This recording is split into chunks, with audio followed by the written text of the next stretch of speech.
Witold here from Witold Sounds Auberge. Today I want to invite you to an absolutely exceptional event, a chat with the great John Walton, the conductor of Cape Town Philharmonic Orchestra.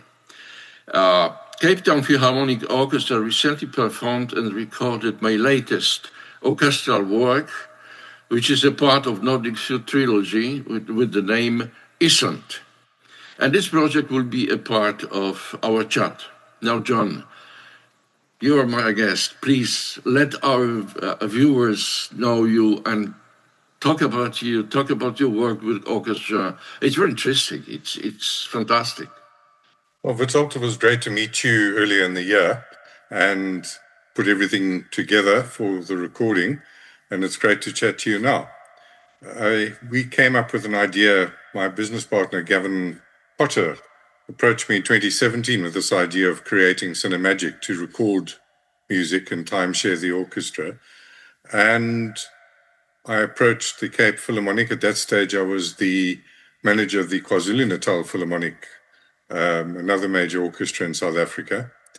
And I approached Louis because I wasn't getting much joy in Durban, where the KZNPO is. And Louis is the CEO of the Cape Town Philharmonic Orchestra.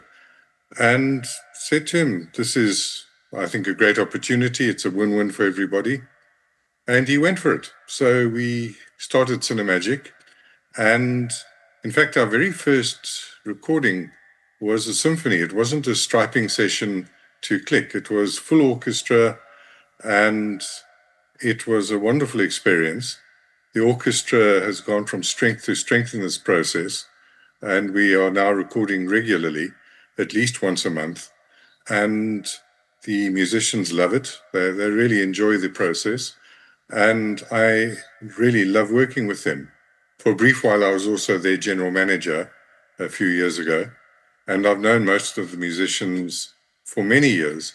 So it's a meeting of friends and people who like making music together. With my own journey, I started playing music when I was very young and started writing music also when I was a kid, and majored in composition at university, and I've always been an entrepreneur, a musical entrepreneur. So I play all types of music. Played in a commercial band. I've played musicals like Les Mis. I've played rock bands. And I landed up being a pianist in what was Mr. Symphonic Pops in South Africa, Jerry Bosman. I was his pianist, which was my first real experience of playing with the orchestra as an ensemble member. I'd performed as a soloist previously with the orchestra. And unfortunately, Jerry died way too young, younger than I am now. And I kind of grew his legacy and created shows called the Cape Town Symphonic Pops. And later on, we did the Heineken Symphonic Rock shows, where we did crossover music. And sometimes pure classical, but often taking rock artists, pop artists, orchestrating the music and putting on big shows. And I've loved every bit of my musical career. I've also been a teacher for a long time at the South African college schools, and played in a commercial band where we did everything from jazz through to what was on the top 10 hit parade. But my first love is writing music, orchestrating music, and directing music. And Cinemagic's given me that opportunity, and the orchestra's given me that opportunity, which is fantastic. It's living the dream. So it was an absolute pleasure to work with you and bring your music to life. I could have seen it. I could have seen it when I was with you during our recording session, but somehow in parallel I had a reflection that we are pretty much from the same generation, and we passed a very similar path of development. We both began our education very early. This was at our time. This was the way that you begin education. You're 6 years old to go to school of music, and then you gradually learn things. It's pretty similar. It's probably the reason for which you and me, we communicated in such an easy way, because we were talking the same language. We were talking this musical matter that we've used. It was so easy. So and to be honest, when I saw you, of course, as I said, we were together. I was online, but I was with you in the studio. And when I saw when you were conducting, it was magic. I mean, those people were following you, your movements of your hands. For me, it was more like you were playing them, not conducting them, because they reacted like an instrument. It was really fantastic. From my perspective, what was also very important is that the orchestra follows what I wrote, what I composed, and they really followed very well all those small nuances and details of the dynamics, and the expression was there, and the sound was clear like a crystal. It was fantastic. But here I have to stop for a second. There was one guy that absolutely pressed me deeply in the chair, Philip Martins. Yes, Philip, the master's brilliant. Right, you remember he had this opening violin solo for the piece, and there is a short story with that, because this violin solo was recorded primarily in my studio. I played it once and recorded once. There was no changes. It was just a live recording, no metronome. So only even heartbeat was a metronome. Yes. And then I put it into in notes to a partition. I was not in. You remember, it was the trivial timing, every 16th note, every 8th note. In fact, I've got the score right in front of me at the moment. So yes, I remember it well. It was not that easy, and my only concern, honestly, was, will it be playable as I want it? Of course, it will be playable. It's not a question of techniques. It's the question of expression. It's the question of manipulating, cheating a little bit tempo. Make it in more romantic. And Philip did it absolutely phenomenally. Like he was breathing. He's a genius. I'd say I was pretty much impressed with almost everything what has been done.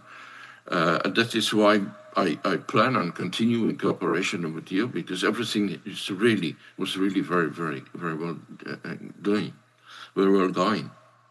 Well, it's been a pleasure working with you too, Witold. And some people get hung up over detail and then they start getting irritated. I admire people who are nitpicking and do not relent until they get what they want. And it starts with writing a clear score, and your score was extremely clear. So everything that was required for the interpretation of the music and to make it sound good was actually there in the dots, in the notes in front of the musicians. And the phrasing, it was meticulously prepared. And that goes a long way to making a successful recording, because the musicians are not asking questions, what do I have to do here? They know exactly what they've got to do. We had this exchange of few opinions about how to score it, how to write it, but actually most of the work, the technical work, was done by Dorico. I just used all the functions to create parts, to create everything really free for your musicians. So from this perspective, it was relatively simple. What I really wanted, and you have achieved that, was the moments when the music sounds romantic and intimate, and moments when it is huge and brassy and like attacks the listener. And we both succeeded. I mean, you in orchestrating and recording, and me in composing that. I think the one thing that I do need to make clear to your viewers and listeners is you say Dorico does the work. No, Dorico doesn't work. Dorico is just a word processor. You created it. You inputted the score and crafted it. But what I'm saying is that what people also don't know is that between the composer sitting in front of, I don't know, partition on papers on a computer hookers, this creative part of the music, when music is being developed and put into notes, and the final result when the orchestra plays it and you hear that. There is an element that people usually ignore, which is the orchestration and preparation, everything for the orchestra. I've been through this process a few times because I've recorded with other orchestras before. And just to praise it again, it's so far my best experience in working directly with live orchestras. It's highest quality, it's best done. So, I will pass that on to the orchestra themselves, because they enjoy hearing praise like that. And I mean, they deserve it because they work hard. It's a very good orchestra, and they take it seriously. So they don't come to a studio and then sight read. I've got a system, so at least a week before any session, all the music is distributed to online folders. So there's a flute 1 folder, flute 2 folder, etc., all the way down to double bass. So they can look at the music and also put the mock-ups so they can hear it. And almost all of them take the time and the trouble to familiarize themselves with the music before they arrive at the studio. Then they also arrive at the studio at least 20 minutes before the session begins, so that when the deadline commences, because, in studio time is money, we're ready to go. Yeah. So it's wonderful to work with them. That's what I exactly suspected, because they played too well to play it for the first time. I suspected that it was distributed, that had the chance to practice at home, that they heard the mock-up, so they can prepare, not saying, well, okay, let's play it. I've never seen it before. No, John, how should... They put the bowings in advance and everything, so by the time we get to studio, we're ready to record. And Philip and the other principals are really fantastic in this regard. As we found, we had a similar path of musical development. Mine was maybe not exactly as yours, because you've kept your main pathway of your lives all the time in music, while I, in some moment, had to decide where music comes, money comes from. And in my case, I've decided I have to separate that. Just to simplify the whole story, I made this decision because I didn't want my music to be dependent on money. Right. I want to keep my freedom in pretty much every situation. I had twice in my life situation when the director was pushing me lower and lower in music and higher with noises. And at some moment I said, no, that's enough. Nope, go find someone else.